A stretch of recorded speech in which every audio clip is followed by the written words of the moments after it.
when I started this group, Smart Flippers, my intention was to teach all the various forms of flipping that I was doing. A lot of y'all might think that I just flip phones, and right now, that's mostly true.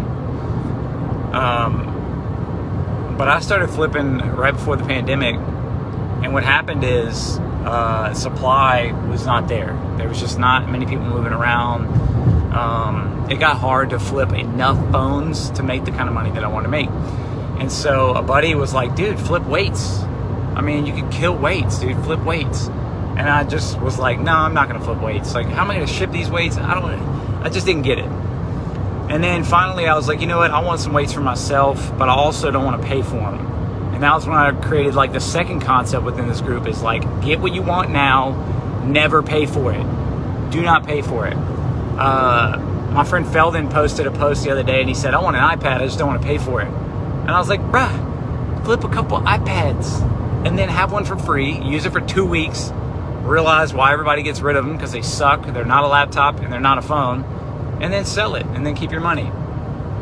And so anyway, so I started flipping weights.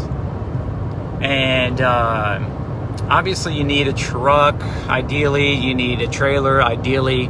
I bought a trailer, I started flipping trailers. I did not start flipping trucks, I should have, but I started flipping trailers. I tried to flip a golf cart. Man, I was just in the game, you know, I was just swimming. And I didn't have a group of 3,000 people, so I didn't have the pressures that I do now. So it's easy to just wake up and kind of do whatever I wanted to do. And throughout that time, one of my good friends that I met, who's not the guy hosting this call, but dude, he did all throughout his 20s, he flipped couches. And the main thing he messed up is that he really just flipped enough to make a living. He didn't really flip enough to make a killing. And it wasn't until I met the guy that is gonna do this call that I changed my mind a little bit about couch flipping. Because this person hosting the call thinks phone flipping is absolutely ridiculous and a waste of time compared to what he does, because he's making $1,000 a day flipping couches and he's home in time for the early afternoon. And I have no idea how he's doing it. It's like unicorn stuff to me.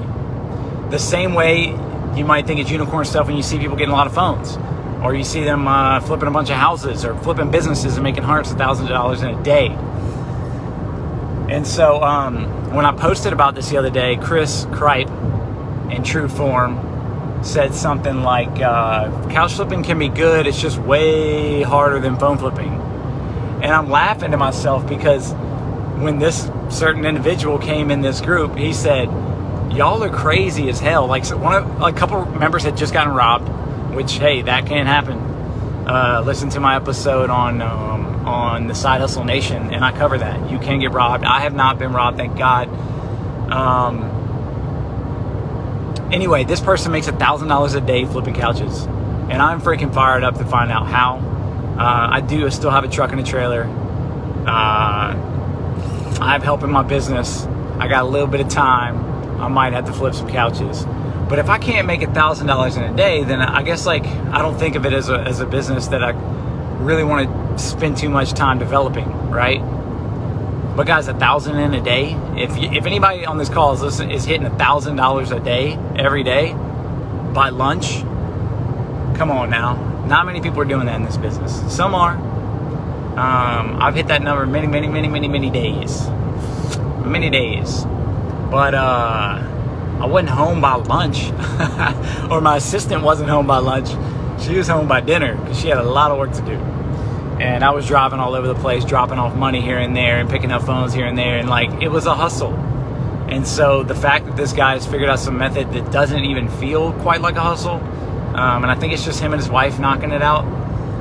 Now they're on to buying investment, real estate. So anyway, I said I might charge. I'm not going to charge. I'm just on the mood. I'm going on vacation in a couple days. I don't feel like people telling me no and having to like collect money and stuff. I can't deal with that right now. So anyway, it will be free for now or forever. I don't know. We'll see. And I look forward to especially helping the people that are struggling with phones right now. It's really important that you either go harder with phones, way harder, and figure out your angle, making relationships with stores or ads or bandit signs, or dude, you're gonna have to, like, freedom ain't free.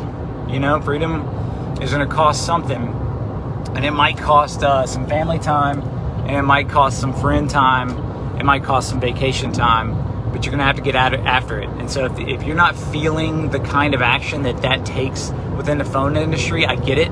I don't really want to have to knock on doors to try to get deals. Like, I like the way that it's set up now.